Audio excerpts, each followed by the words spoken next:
राजस्थान के एक छोटे से गांव में हरिया नाम का आदमी रहता था। उसकी पुश्तैनी काफी जमीन थी, अच्छी खासी फसल थी, अच्छा घर था, खूब फसल उगाता, बेचता, खाने पीने और अच्छा रहने की भी कोई कमी नहीं थी। उसकी पत्नी और एक बेटा राजा था। गांव में हरिया का काफी नाम था। उसका बेटा राजा, जो 10वीं की परीक्षा पास कर अब 12वीं परीक्षा भी कर चुका था, पढ़ाई में काफी होशियार था। अब बस हरिया चाहता था कि वो भी अपने घर की खेती में उसके साथ काम करे, क्योंकि भगवान का दिया उनके पास काफी कुछ था।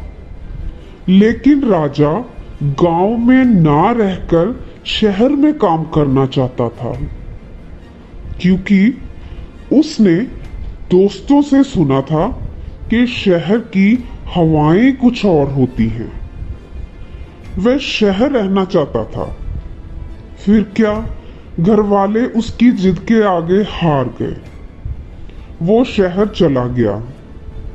एक जानकार दोस्त था वहां उसका, तो वो उसके साथ मिलकर ही एक बिल्डिंग में इकट्ठे ही रहने लगे और फिर उसे वहां एक जगह काम भी मिल गया।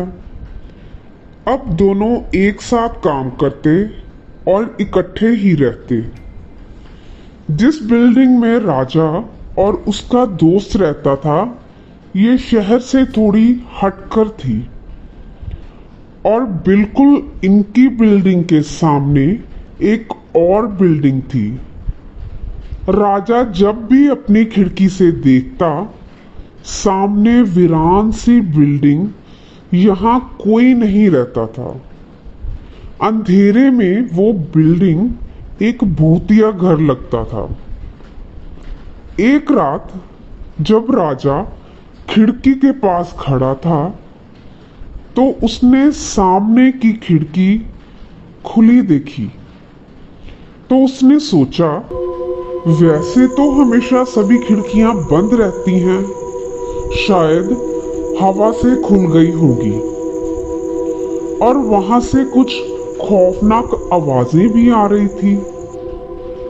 राजा के दोस्त ने उसे हमेशा कहा कि सामने मत देखा करो।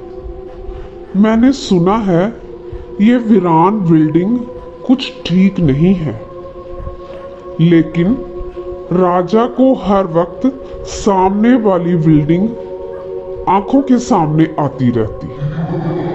वह फिर भी छुपकर देखता रहता। फिर ये लोग जहां काम करते हैं, वहां 4 छुट्टियां आई। दोनों अपने अपने घर चले गए। लेकिन अब भी वही बिल्डिंग राजा के सपनों में आ रही थी। वो बहुत परेशान हो गया। लेकिन गांव आकर राजा को अपने घर में बहुत अच्छा लग रहा था। दोस्तों, कहते हैं ना, घर तो घर ही होता है। अब उसको अपने घर की अहमियत समझ आई। सब उसका कितना ख्याल रख रहे थे। सच में वो घर का भी राजा था। बिन मांगे सब हाजिर था। फिर यहाँ राजा काम करता है, वहां से मैनेजर का फोन आया कि 2 छुट्टी कैंसिल हो गई है, काम पर वापस आओ। राजा परेशान हो गया कि अभी तो उसने अपने घर की अहमियत जानी है, अब इतनी जल्दी में जाना पड़ेगा। शहर जाने का उसका मन नहीं था, लेकिन अब अपने माता पिता को कौन से मुंह से कहता। उसने अपने मित्र को भी फोन किया, लेकिन उसका फोन नहीं मिल रहा था। तो राजा शहर के लिए निकल गया। अब बिल्डिंग में वो अकेला था। उसने सोचा कि उसका मित्र आता होगा, लेकिन उसके मित्र का जब फोन मिला तो उसने क्या कहा? उसने कहा कि मुझे तो कोई फोन आया ही नहीं और मैनेजर तो यहाँ शहर में है ही नहीं। बस राजा का शरीर ठंडा पड़ गया कि कुछ तो गलत होने वाला है। अब तक तो रात भी हो गई थी, अब वो कहीं जा भी नहीं सकता था। रात को डर के मारे उसकी हालत खराब हो रही थी और नींद भी नहीं आ रही थी। रात को 12 बजे के बाद उसे अपने दरवाजे के पास किसी के पैरों के चलने की आहट आ रही थी और वो डर गया। फिर थोड़ी देर बाद उसका दरवाजा खटकने लगा। उसे अब बहुत कुछ समझ आ गया था कि उसका दोस्त सही कह रहा था इस बिल्डिंग के बारे में। अचानक दरवाजा खुद ब खुद जोर से खुल गया। सामने एक खौफनाक साया था जिसने राजा को अपनी आगोश में ले लिया। सुबह हुई, वहां कहीं भी राजा नहीं था।